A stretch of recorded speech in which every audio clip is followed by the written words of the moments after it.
Hello दोस्तों, science vision मस्ती में आप लोग का स्वागत है। आज हम लोग मेजरिंग इंस्ट्रूमेंट यानी मापी यंत्र के बारे में देखेंगे कि किस यंत्र के द्वारा क्या मेजर किया जाता है या क्या मापा जाता है। आइए देखते हैं। लैक्टोमीटर लैक्टोमीटर से दूध की शुद्धता मापी जाती है। बैरोमीटर से वायुमंडलीय दाब को मापा जाता है। थर्मामीटर से तापमान को मापा जाता है, मेजर किया जाता है। पायरोमीटर से उच्च तापमान को मेजर किया जाता है। हाइड्रोमीटर से तरल पदार्थों का सापेक्ष घनत्व मेजर किया जाता है। हाइग्रोमीटर से वायुमंडलीय आर्द्रता को मेजर किया जाता है। क्रोनोमीटर समय का सटीक मापन किया जाता है। फेदोमीटर समुद्र की गहराई मेजर की जाती है। स्टेथोस्कोप हृदय की ध्वनि को मेजर किया जाता है। स्फैग्नोमैनोमीटर रुधिर दाब यानी ब्लड प्रेशर को मेजर किया जाता है। एनीमोमीटर वायु की गति और दिशा मेजर की जाती है। अमीटर विद्युत प्रवाह इलेक्ट्रिक करंट को मेजर किया जाता है। आइए एक एक करके देखते हैं। जैसे यहाँ पर है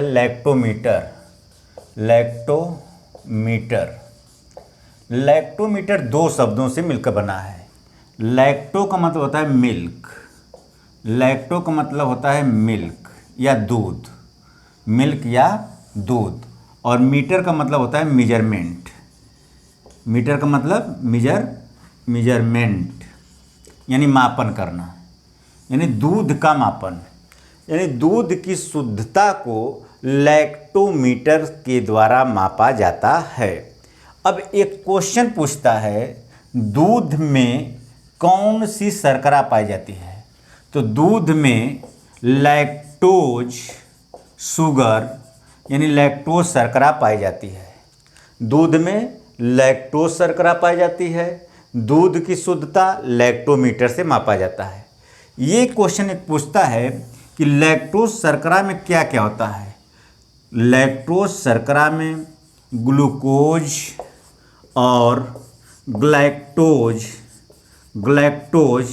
मौजूद होता है, यानी ग्लूकोज के एक अणु और ग्लैक्टोज के एक अणु मिलकर के लैक्टोज शर्करा का निर्माण करते हैं।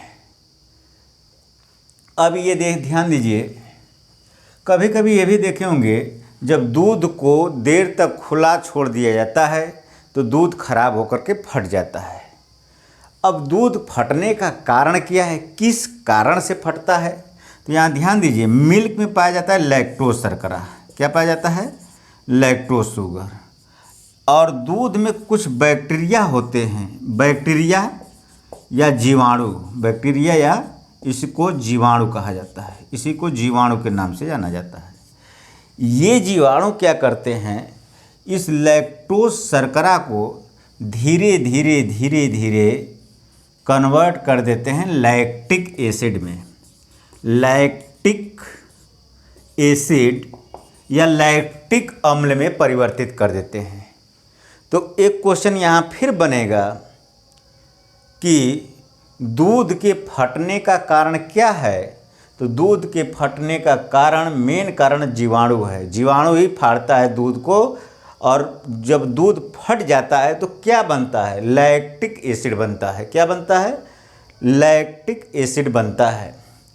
एक क्वेश्चन ये बनता है कि दूध की शुद्धता किससे मापी जाती है? एक क्वेश्चन ये बनेगा, दूध से दही बनाने में किस जीवाणु का प्रयोग किया जाता है? जीवाणु का।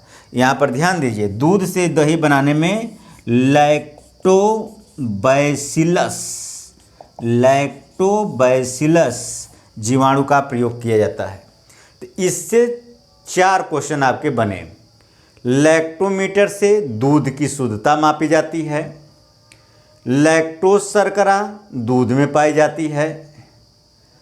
दूध खराब होकर के फट जाता है जीवाणु के कारण से। जब दूध फट जाता है तो कौन सा प्रोडक्ट बनता है? लैक्टिक अम्ल बनता है।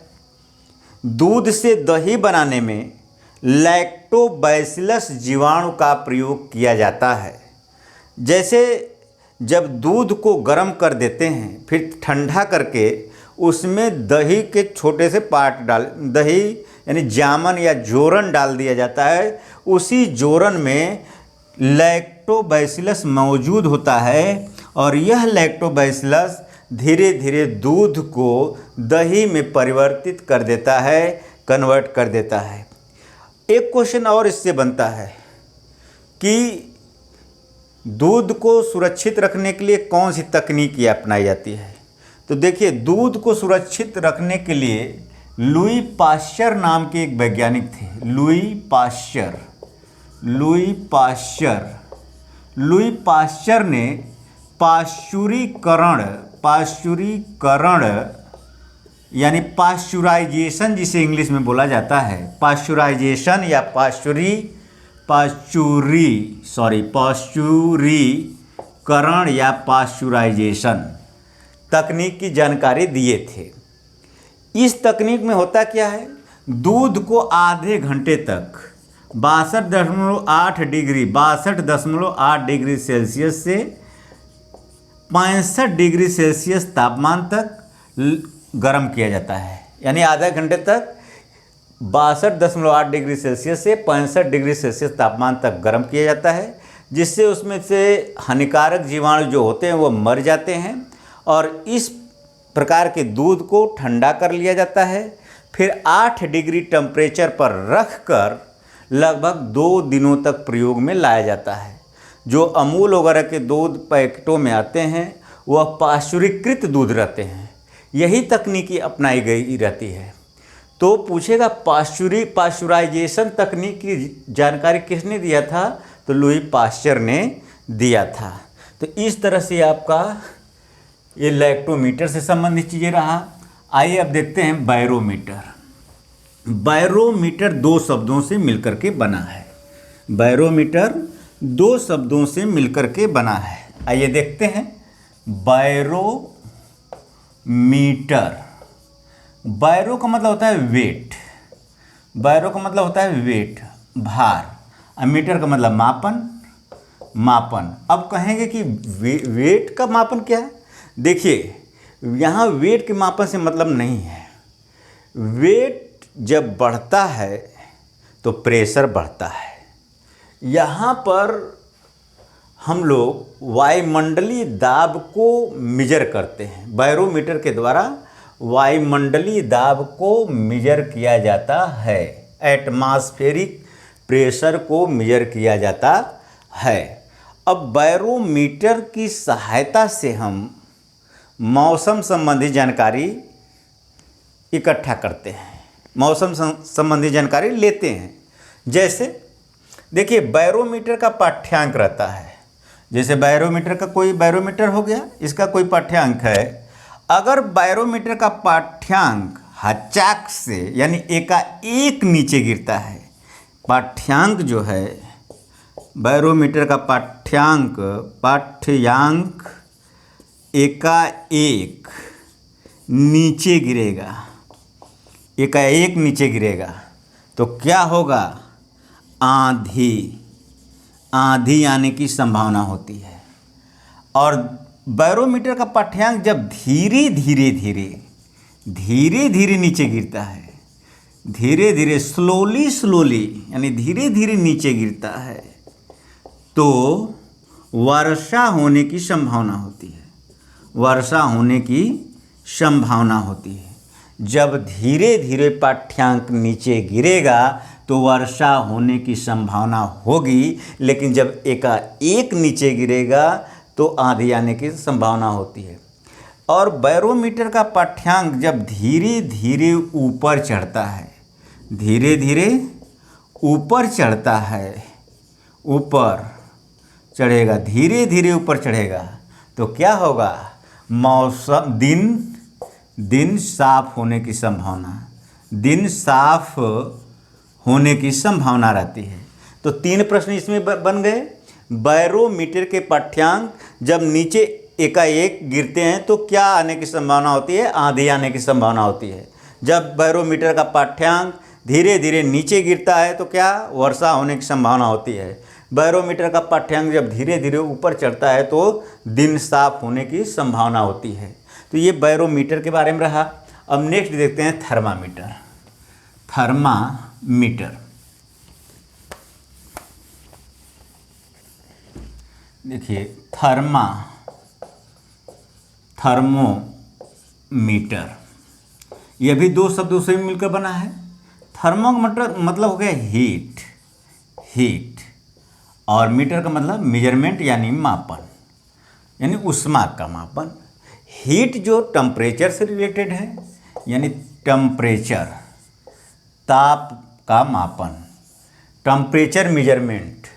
थर्मामीटर से मोस्टली शरीर का तापमान मापा जाता है, शरीर का तापमान मेजर किया जाता है। अब यहाँ पर ध्यान दीजिए, याद क्या कैसे करेंगे? थर्मस शब्द से याद कर लीजिए। थर्मस क्या होता है? थर्मस एक बाटल होता है, इसमें दो स्टील की प्लेटें लगी होती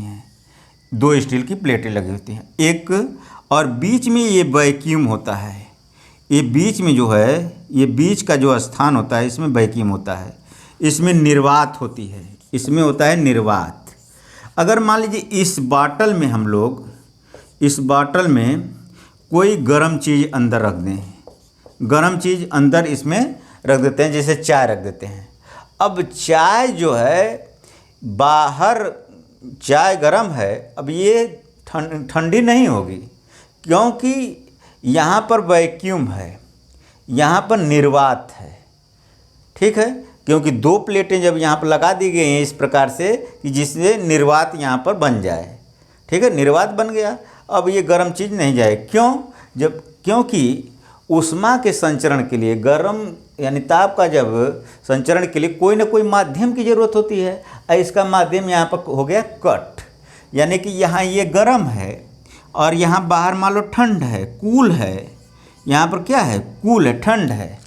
तो कूल गर्म को अपनी तरफ बुलाएगी, लेकिन निर्वात कहेगा बुलाती है मगर जाने का नहीं, यानी इसी में पड़े रहो। तो गर्म चीज़ गर्म बनी रहती है। इसी तरह से इसमें अगर कूल चीज़ रख दिया जाए, ठंडा चीज़ रख दिया जाए, तो ये ठंडा ही रहेगा, क्योंकि ये मीडियम कोई है नहीं, यहाँ पर निर्वात है, और ये ठंडा का ठंडा रहेगा। तो थर्मस जो होता है, इस तरह से इसके टेम्परेचर को इसमें कंट्रोल किया रहता है, जिससे यह जल्दी जो है ठंड नहीं होता है।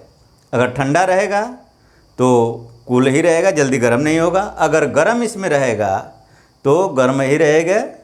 ठीक है, तो ये बॉटल से याद कर लीजिए, थर्मामीटर। थर्मो का मतलब टेम्परेचर से रिलेटेड है। अब आइए नेक्स्ट देखते हैं। ये तो टेम्परेचर जो है, कम टेम्परेचर मेजर करने के लिए थर्मामीटर का यूज करते हैं, लेकिन अधिक टेम्परेचर मेजर करना हो, उच्च तापमान मापना हो, तब उसके लिए पायरोमीटर का यूज किया जाता है। उसके लिए हम पायरोमीटर का यूज करते हैं। अब नेक्स्ट है हाइड्रोमीटर। देखिए, बहुत प्यारे प्यारे शब्द हैं, कितने हैं, बहुत अच्छे शब्द हैं। बस इसको एकदम मस्ती के साथ एकदम बस याद करने की ज़रूरत है, समझने की ज़रूरत है। हाइड्रोमीटर। अब इसमें देखिए क्या रटना है। हाइड्रो का मतलब आप जानते ही होंगे, जल होता है। हाइड्रो का मतलब जल होता है, और मीटर का मतलब होता है मापना, यानी जल को मापना, जल को मापना। यानी जल क्या है? तरल है, यानी तरल पदार्थों का डेंसिटी मेजर किया जाता है। तरल पदार्थों का क्या किया जाता है? डेंसिटी या घनत्व मेजर किया जाता है। डेंसिटी या घनत्व को मेजर करने के लिए हाइड्रोमीटर का यूज करते हैं। अब देखिए, हाइड्रो से हम कई शब्द याद करवा देते हैं। हाइड्रोफोबिया। अब देखिए, हाइड्रो का मतलब हो गया जल, अब फोबिया का मतलब होता है फियर या डर। फोबिया का मतलब होता है फियर या डर, फियर या डर, यानी जल से डर लगना, जल से डर लगना हाइड्रोफोबिया कहलाता है। Fear of water, fear of water hydrophobia कहलाता है। अब इसी तरह से एक शब्द और जोड़ देते हैं यहाँ पर, हाइड्रोसील, हाइड्रोसील। अभी इसको देखिए, आप सुने होंगे कि फलां इंसान को, फलां आदमी को जो है हाइड्रोसील हो गया है। ये देखिए पेनिस हो गया, पेनिस के दोनों साइड क्या पाया जाता है, वृषण पाया जाता है, या इसी को वृषण को ही टेस्टिस कहा जाता है। और स्कोर्टल से ये घिरा रहता है, वृषण जो होता है स्कोर्टल से घिरा रहता है। इसको भोजपुरी में लोग पोथा भी कहते हैं, पोथा, कभी कभी कहते हैं कि पोथा बढ़ गया है। पोथा बढ़ गया है का मतलब इस वृषण कोश के चारों तरफ, इसमें जो होता है स्कोर्टल में पानी भर जाता है, और जिससे पानी ये भर गया तो जाहिर सी बात है कि बड़ा दिखेगा, इधर भर गया तो बड़ा दिखेगा। तो इसी को कहा जाता है अंडकोश में पानी भर गया है, और उसका टेक्निकल नाम दे दिया गया है हाइड्रोसील। हाइड्रोसील यानी किसी सील को तोड़ करके उसमें पानी चला गया तो वह हाइड्रोसील कहलाता है। तो ये आपका हाइड्रोमीटर के बारे में रहा। अब एक शब्द है हाइग्रोमीटर, हाइग्रोमीटर। आइए देखते हैं हाइग्रोमीटर क्या होता है भाई। हाइग्रो और हाइड्रो में कंफ्यूज करने की जरूरत नहीं है। ये वर्ड है हाइग्रोमीटर, हाइग्रोमीटर। ये देखिए हाइग्रोमीटर जो होता है, हाइग्रो का मतलब होता है वेट, वेट यानी गीला, वेट बोलें तो गीला, और मीटर का मतलब मेजरमेंट यानी मापन करना। इसमें क्या किया जाता है, हाइग्रोमीटर में वायुमंडलीय आर्द्रता, आर्द्रता का मतलब होता है नमी या ह्यूमिडिटी, यानी वायुमंडलीय ह्यूमिडिटी को जब मेजर किया जाता है तो उसे हाइग्रोमीटर कह दिया जाता है, हाइग्रोमीटर कह दिया जाता है। ये सभी इंस्ट्रूमेंट अपने आप में बहुत इम्पॉर्टेंट हैं, क्योंकि प्रतियोगी परीक्षाओं में ये सब पूछे जाते हैं। अब नेक्स्ट क्रोनोमीटर, क्रोनोमीटर। आइए क्रोनोमीटर पर चर्चा करते हैं। क्रोनोमीटर,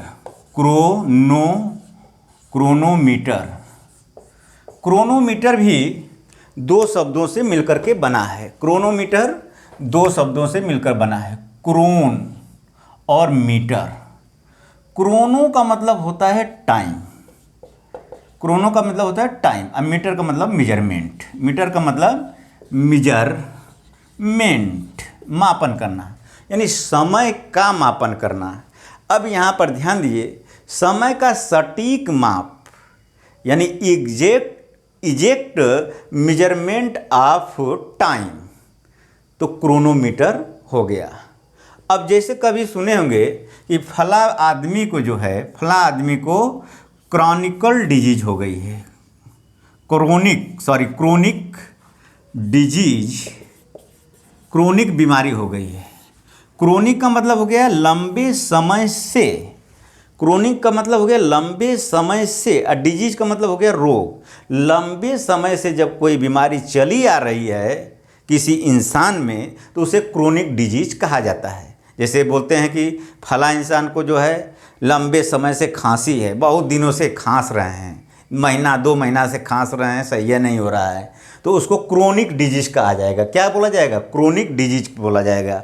तो क्रोनो समझ में आ गया कि समय से रिलेटेड है।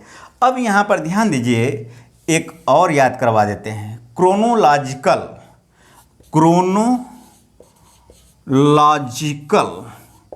Chronological order.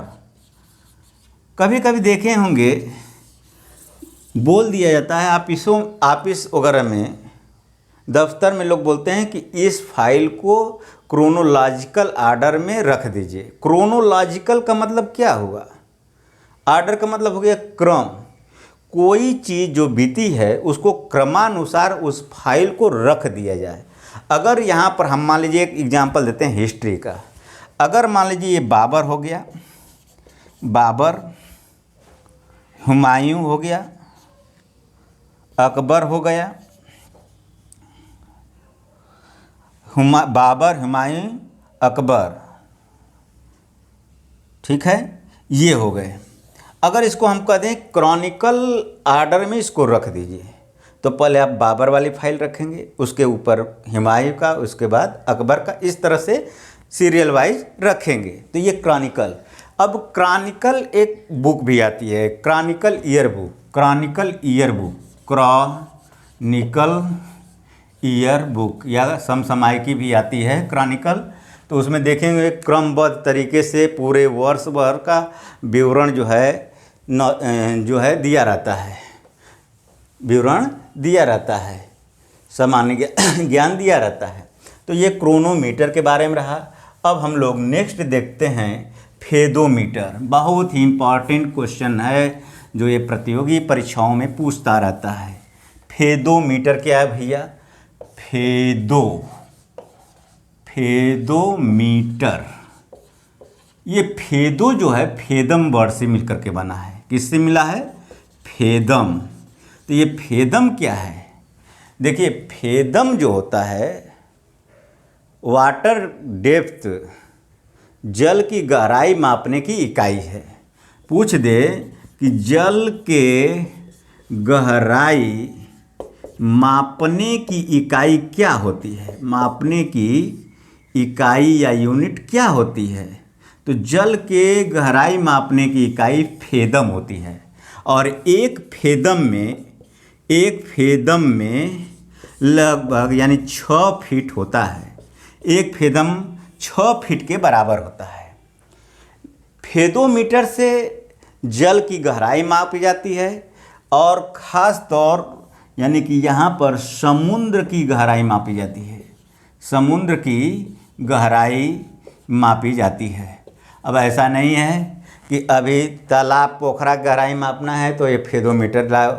फेदोमीटर से अल्ट्रासोनिक साउंड वेव, यानी कि फेदोमीटर के लिए अल्ट्रासोनिक साउंड वेव की ज़रूरत होती है।